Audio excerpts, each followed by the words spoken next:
నమస్కారం డిఆర్టీవీ న్యూస్ కి స్వాగతం. హెడ్లైన్ చూద్దాం.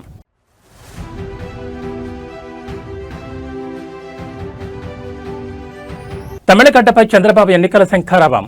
ఎన్డీఏ అభ్యర్థుల తరపున హోరాహోరీ ప్రచారం.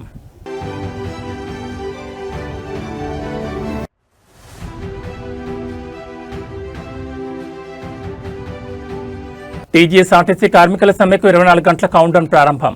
ఇవాళ ప్రభుత్వం ఆర్టీసీ జేఏసీ మధ్య కీలక చర్చలు జరిగే అవకాశం.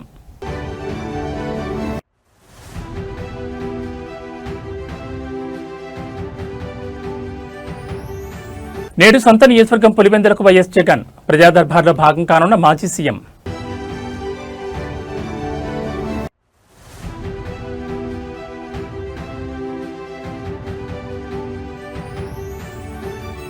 సింగపూర్ చేరుకున్న ఏపీ మంత్రుల బృందం. సుపరిపాలనపై 7 రోజుల అధ్యయనం.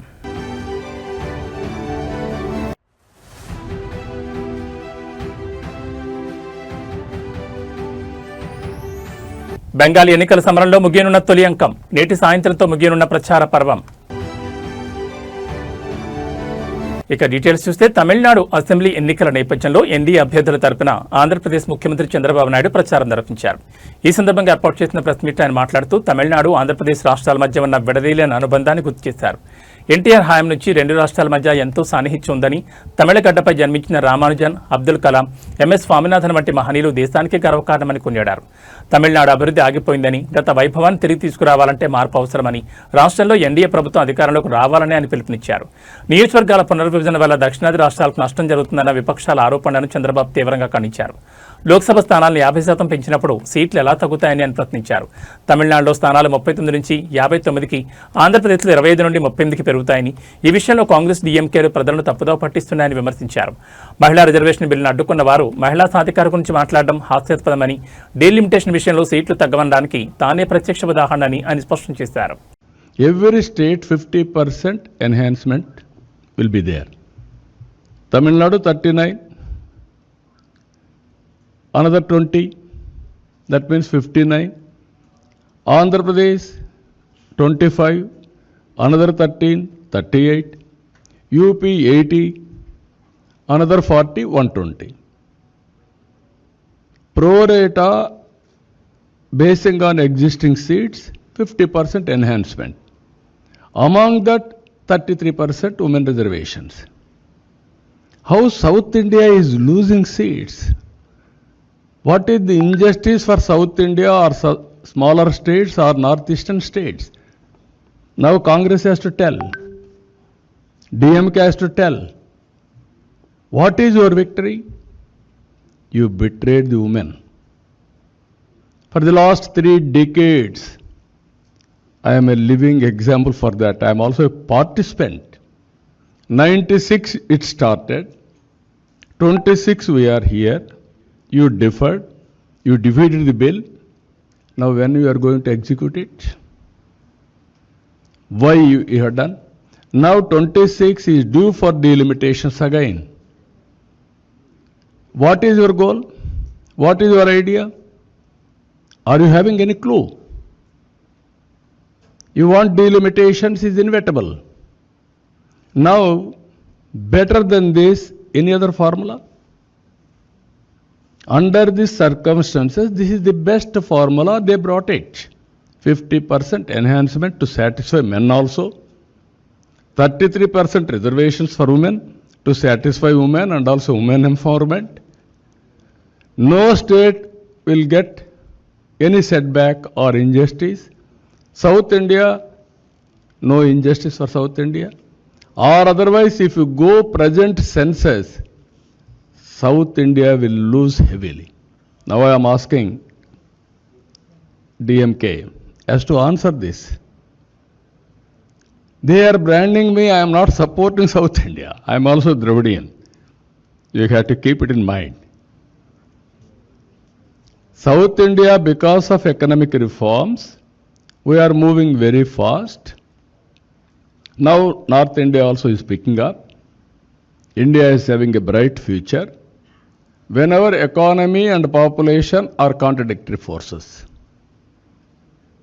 If you see South India population is declining, per capita is increasing. selfishness. Now, everybody is thinking double income, no kids, let us enjoy. Ultimately, we are going to serve only for machines. That is the scenario. So, I am asking this question, either Congress or Congress-led friendly parties or opposition parties, they have to answer this. Telangana రాష్ట్ర RTC కార్మికుల సమ్మెకు countdown ప్రారంభమైంది. మరో 24 గంటల్లో సమ్మె సారిన ముగించే అవకాశం ఉండడంతో రాష్ట్రంలో ప్రజా రవాణా పరిస్థితి ఉత్కంఠభరితంగా మారింది. దీంతో ఇవాళ సాయంత్రంలోగా ఆర్టీసీ జేఏసీతో ప్రభుత్వం చర్చలు జరపనున్నట్లు సమాచారం. ఇందుకు సంబంధించి ఇప్పటికే మంత్రి పొన్నం పలుమార్లు ఆర్టీసీ ఉన్నతాధికారులతో సమ్మె అంశంపై సమావేశమయ్యారని తెలుస్తోంది. ప్రభుత్వం తమ వంతుగా కొన్ని డిమాండ్లపై సానుకూలంగా ఉన్నప్పటికీ ప్రభుత్వంలో విలీనం, యూనియన్ల పునరుద్ధరణ వంటి కీలక అంశాలపై మాత్రం ఇంకా స్పష్టత రాలేదని సమాచారం. మరోవైపు అద్దె బస్సుల సంఘం ఈ సమ్మెకు మద్దతు ఇవ్వబోమని ప్రకటించింది. వారి పరిధిలో ఉన్న దాదాపు 3,500 అద్దె బస్సులు యథావిధిగా నడుస్తాయని హైర్ వెహికల్స్ అసోసియేషన్ స్పష్టం చేసింది. దీంతో కొంతవరకు రవాణా సేవలు కొనసాగుతాయని అంచనా వేస్తున్నారు. ఇక ఆర్టీసీ జేఏసీ నేతలు రాష్ట్ర వ్యాప్తంగా అన్ని డిపోలను సమ్మెకు సిద్ధం చేశారు. సమ్మె అనివార్యమైతే ప్రజా రవాణా వ్యవస్థ అస్తవ్యస్తమయ్యే ప్రమాదం ఉందని భావిస్తున్నారు. ఈ పరిస్థితిని దృష్టిలో ఉంచుకుని ప్రభుత్వం ప్రత్యామ్నాయ మార్గాలను అన్వేషిస్తోంది. అద్దె బస్సులతో పాటు స్కూల్ బస్సులను కూడా వినియోగించుకోవాలని ఆర్టీసీ యోచిస్తోంది. ఈ నేపథ్యంలో ఇవాళ హైర్ వెహికల్స్ సంఘంతో మంత్రి పొన్నం భేటీ కానున్నట్లు సమాచారం.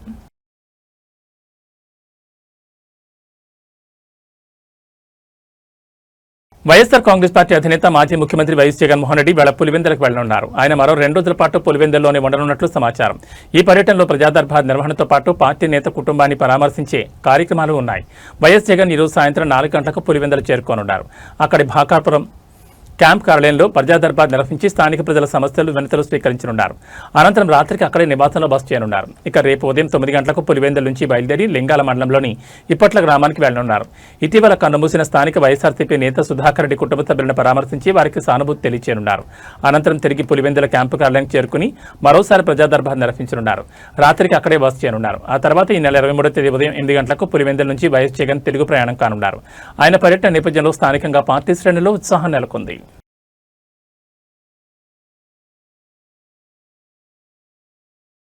ఆంధ్రప్రదేశ్లోని కూటమి ప్రభుత్వానికి చెందిన 7 మంత్రుల బృందం అధికారిక పర్యటన నిమిత్తం సింగపూర్ చేరుకుంది.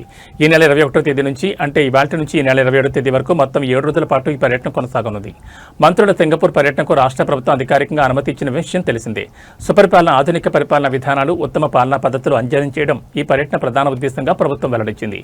సింగపూర్లో అమలవుతున్న సమర్థవంతమైన పాలనా నమూనాలను పరిశీలించి వాటిని రాష్ట్రాభివృద్ధికి అన్వయించుకునే దిశగా ఈ పర్యటన ఉపయోగపడనుంది.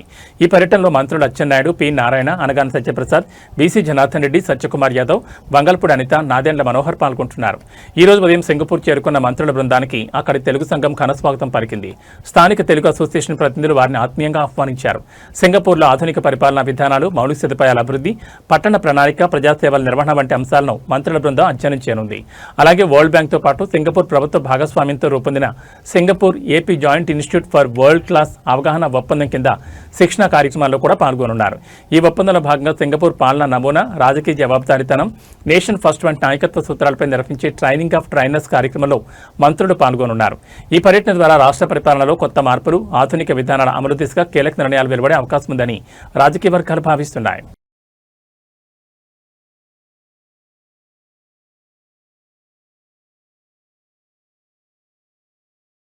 వైఎస్ఆర్ కాంగ్రెస్ పార్టీ సీనియర్ నేత మాజీ మంత్రి అంబటి రాంబాబుకు మళ్లీ షాక్ తగిలింది. మాజీ మంత్రిపై మరో కేసు నమోదైంది. తన ఇంటిపై దాడి చేసిన వారిని వెంటనే అరెస్ట్ చేయాలని డిమాండ్ చేస్తూ అంబటి రాంబాబు కలెక్టరేట్ వద్ద నిరాహార దీక్ష చేపట్టిన విషయం తెలిసిందే. కాగా ఈ సందర్భంగా ముందస్తు అనుమతి లేకుండా దీక్ష నిర్వహించారని ఆరోపిస్తూ నగరంపాలెం పోలీస్ స్టేషన్లో పోలీసులు కేసు నమోదు చేశారు. అనుమతి లేకుండా ప్రజాప్రదేశంలో దీక్ష చేపట్టడం నిబంధనలకు విరుద్ధమని అధికారులు పేర్కొన్నారు. అదేవిధంగా నిరాహార దీక్ష కారణంగా ఆ ప్రాంతంలో ట్రాఫిక్ అంతరాయం కలిగిందని, ప్రజలకు ఇబ్బందులు తలెత్తాయని పోలీసులు వెల్లడించారు. ఈ కారణంగానే అంబటి రాంబాబుపై కేసు నమోదు చేసినట్లు సమాచారం. కాగా ఇటీవల తన నివాసంపై జరిగిన దాడికి బాధ్యులపై చర్యలు తీసుకోవాలని డిమాండ్ చేస్తూ అంబటి రాంబాబు దీక్ష చేపట్టగా ఈ పరిణామం రాజకీయ వర్గాల్లో చర్చనీయాంశంగా మారింది. పోలీసులు నమోదు చేసిన కేసుపై ఆయన స్పందన ఎలా ఉంటుందన్నది ఆసక్తికరంగా మారింది. మరోవైపు ఇప్పటికే సత్తెనపల్లి లక్కీ డ్రా కేసుతో పాటు ముఖ్యమంత్రి చంద్రబాబు నాయుడుపై అనుచిత వ్యాఖ్యల కేసులో అరెస్టైన అంబటి రాంబాబు 17 రోజుల రిమాండ్ అనంతరం బెయిల్పై విడుదలైన విషయం తెలిసిందే. ఉమ్మడి ఆంధ్రప్రదేశ్ ముఖ్యమంత్రిగా మీరు సుదీర్ఘకాలం రాష్ట్రాన్ని పాలించారని, తెలంగాణ ప్రజల ఆర్తి ఆకాంక్ష మీకు తెలియంది కాదన్నారు. 2000 తొలి దశకమంతా జరిగిన పోరాటాలకు, ఉద్యమాలకు మీరు ప్రత్యక్ష సాక్షి అన్నారు. రాష్ట్ర విభజనలో ప్రతి చర్య చట్టబద్ధం, రాజ్యాంగబద్ధం అని లోక్సభ, రాజ్యసభ బిల్లు ఆమోదం పొంది రాష్ట్రపతి ఆమోదంతో గెజెట్ విడుదల చేసిందని గుర్తు చేశారు. ఇలా అన్ని పక్షాల ఆమోదంతో జరిగిన రాష్ట్ర విభజన అనంతరం ఎవరి పందాలో వారు అభివృద్ధి మార్గంలో సాగుతున్నాయి. ఇటువంటి సమయంలో రాష్ట్ర విభజనపై వివాదాస్పద వ్యాఖ్యలు చేయొద్దని విజ్ఞప్తి చేశారు. రాష్ట్ర విభజనను బీజేపీ ఎంపీ తేజస్వి సూర్య పార్లమెంటు ప్రత్యేక భేటీ వేదికగా చేసిన వ్యాఖ్యలు తెలంగాణ రాష్ట్ర ఏర్పాటుపై విషం చిమ్మే విధంగా ఉన్నాయని, ఆంధ్ర ప్రగతికి తెలంగాణ దిష్టి తగిలిందంటూ మీ మరో భాగస్వామి జనసేన అధినేత పవన్ కళ్యాణ్ ఇటీవల చేసిన వ్యాఖ్యలు తెలంగాణ మనోభావాల్ని కలతకు గురి చేశాయన్నారు. ఇవి తెలుగువారి మధ్య వైషమ్యాలు పుట్టించివే. అలా మాట్లాడడం తప్పని మీ మంత్రివర్గ సహచరులకు చెప్పాలన్నారు. వీటన్నిటికీ మూలం ప్రధాని నరేంద్ర మోడీ చేసిన అనుచిత వ్యాఖ్యలే కారణమనుకుంటున్నారని, రాష్ట్ర విభజన ద్వారా తల్లి బిడ్డను విడగొట్టారని ఒకమారు, బిడ్డను సంరక్షించడానికి తల్లిని చంపారని మరొక సందర్భంలో ఆయన అనుచితంగా మాట్లాడారన్నారు. ఒక ఓటు రెండు రాష్ట్రాలని 1997లోనే తీర్మానం చేసిన పార్టీ బీజేపీ అని బహుశా ప్రధాని మోడీకి తెలియదేమో. మీరు రాజకీయాల్లో ఆయనకన్నా సీనియర్ కనుక కూటమి భాగస్వామిగా ప్రధాని నరేంద్ర మోడీకి ఈ విషయం చెప్పాలన్నారు. మరే పార్లమెంట్ సభ్యుడు రాష్ట్ర విభజనపై అనుచిత, అసందర్భ, అన్యాయపు మాటలు మాట్లాడకుండా కట్టడి చేయడంతో పాటు తేజస్వి సూర్య రాష్ట్ర విభజనపై మాట్లాడిన మాటలు లోక్సభ రికార్డులను తొలగించేలా లోక్సభ స్పీకర్కు మీరు లేఖ రాయాలని విజ్ఞప్తి చేశారు.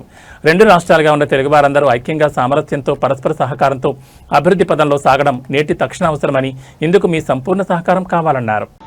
ఆంధ్రప్రదేశ్ ముఖ్యమంత్రి శ్రీ నారా చంద్రబాబు నాయుడు గారికి 75వ జన్మదిన శుభాకాంక్షలు తెలియజేస్తూ ఈ బహిరంగ లేఖ ద్వారా తెలంగాణ ప్రజలకు, ఆంధ్రప్రదేశ్ ప్రజలకు కలిగినటువంటి బాధను మీ దృష్టికి తీసుకుని వస్తా ఉన్నాం.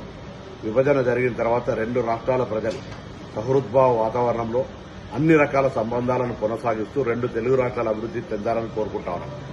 కానీ ఇటీవల జరిగిన అనేక పరిణామాలు విభజనను అవమానపరిచే విధంగా జరుగుతున్నటువంటి వ్యాఖ్యల్లో మీరు మరి కూటమి రాజకీయ నాయకులుగా భారతీయ జనతా పార్టీ నాయకత్వం మీద ఒత్తిడి తెచ్చి భారత్ పాకిస్తాన్లతో పోల్చినటువంటి వ్యాఖ్యల్ని రికార్డు నుంచి తొలగించి మరి ఇటువంటి సహృద్భావ వాతావరణం చెడిపోకుండా చూడాలని కోరుతాను. ఎందుకంటే విభజన అనేటువంటి ప్రజల ఆకాంక్షలకు అనుగుణంగా జరిగిన సందర్భంలో మరి గతంలో భారతీయ జనతా పార్టీ కూడా ఒక ఓటు రెండు రాష్ట్రాలని కాకినాడలోనే తీర్మానం చేసింది.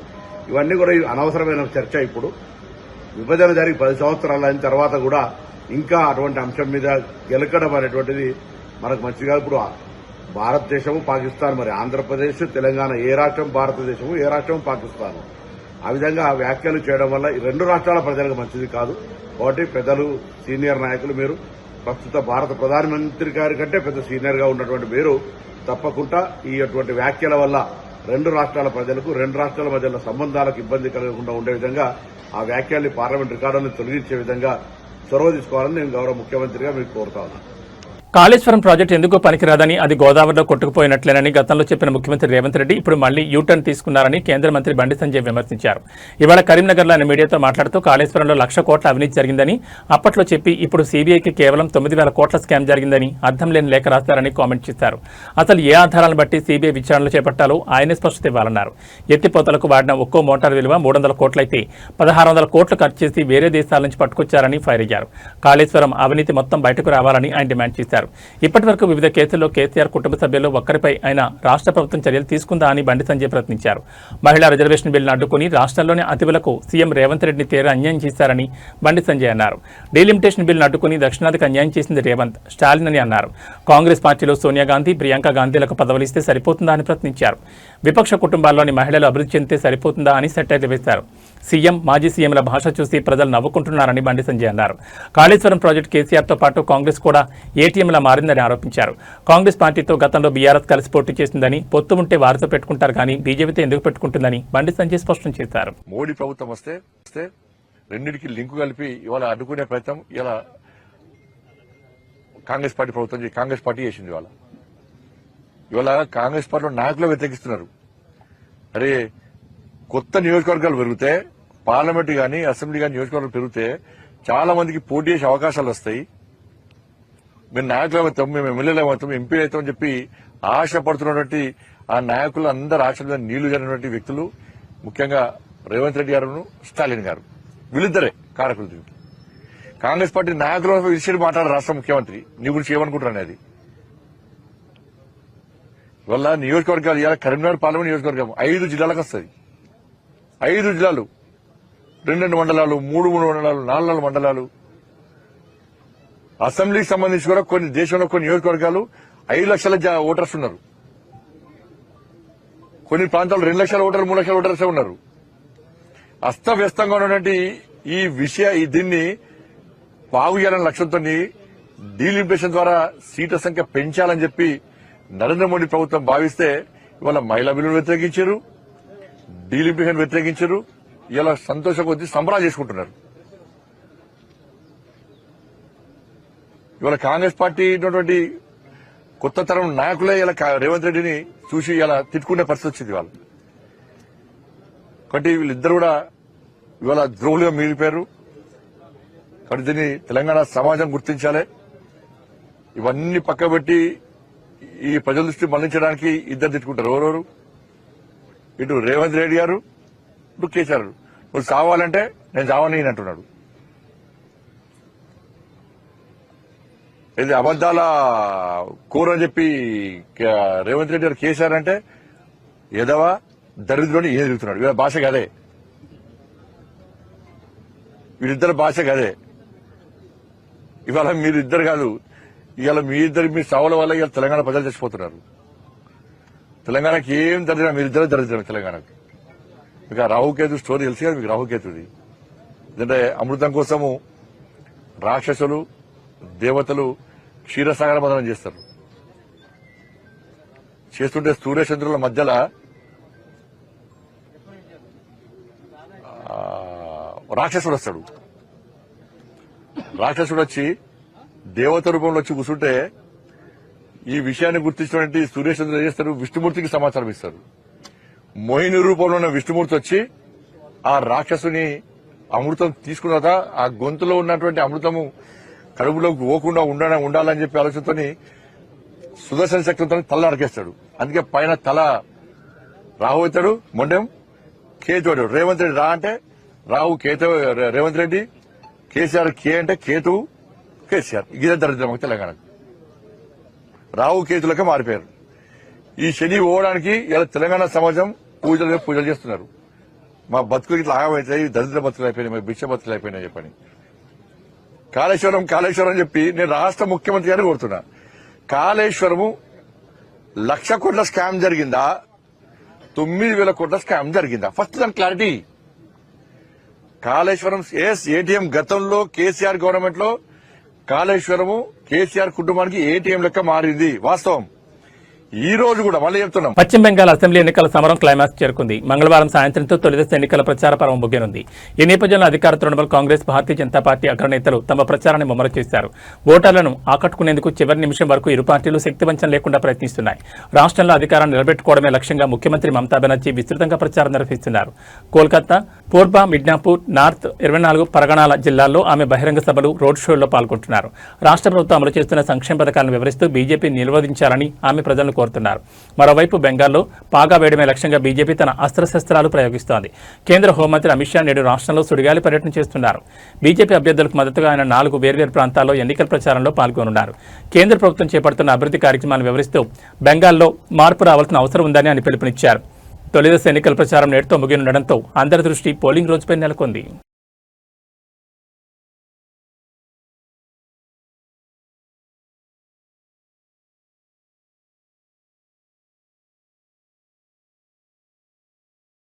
ఆంధ్రప్రదేశ్ రాష్ట్ర కొత్త ఎన్నికల కమిషనర్గా అనిల్ చంద్ర నియమితులయ్యారు. గత నెలాఖరుతో మునుపటి ఎస్సీసీ నీలం సాహ్ని పదవీకాలం ముగియడంతో ఆ స్థానంలో అనిల్ చంద్ర నియమిస్తూ రాష్ట్ర ప్రభుత్వం ఉత్తర్వులు జారీ చేసింది. అనిల్ చంద్ర ప్రస్తుతం రాష్ట్ర విజిలెన్స్ కమిషనర్గా బాధ్యతలు నిర్వహిస్తున్నారు.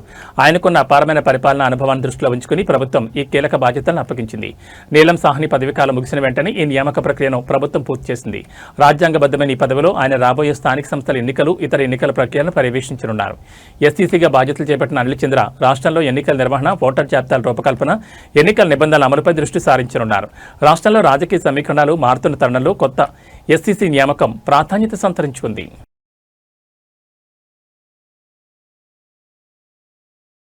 హైదరాబాద్ నగరంలో డిఫెన్స్ క్యాంటీన్ మద్యం అక్రమ విక్రయాల వ్యవహారాన్ని ఎక్సైజ్ ఎన్ఫోర్స్మెంట్ అధికారులు బట్టబయలు చేశారు.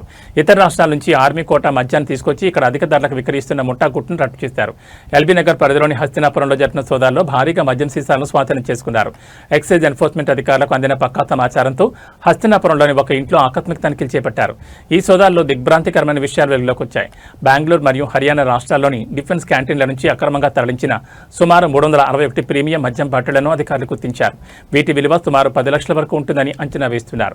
ఈ అక్రమ దందా వెనుక రిటైర్డ్ ఆర్మీ ఉద్యోగి దొడ్ల సురేష్ రెడ్డి ప్రధాన సూత్రధారిగా ఉన్నట్లు అధికారులు గుర్తించారు. ఆర్మీ కోటాలో తక్కువ ధరకే లభించే మద్యాన్ని ఇతర రాష్ట్రాల నుంచి తీసుకొచ్చి హైదరాబాద్లో అక్రమంగా విక్రయిస్తున్నట్టు విచారణలో తేలింది. ఎక్సైజ్ దాడుల సమయంలో నిందితుడు సురేష్ రెడ్డి పరారులో ఉన్నట్లు అధికారులు తెలిపారు. అతనిపై కేసు నమోదు చేసి పట్టుకోవడానికి ప్రత్యేక బృందాలను రంగంలోకి దించారు. తక్కువ ధరకు వస్తుందని, ఇతర రాష్ట్రాల నుంచి వచ్చే అక్రమ మద్యాన్ని కొనడం నేరమని, అటువంటి వారిపై కఠిన చర్యలు తీసుకుంటామని ఎక్సైజ్ అధికారులు ఈ సందర్భంగా హెచ్చరించారు.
ఈ బులెటిన్ విశేషాలు. నమస్కారం.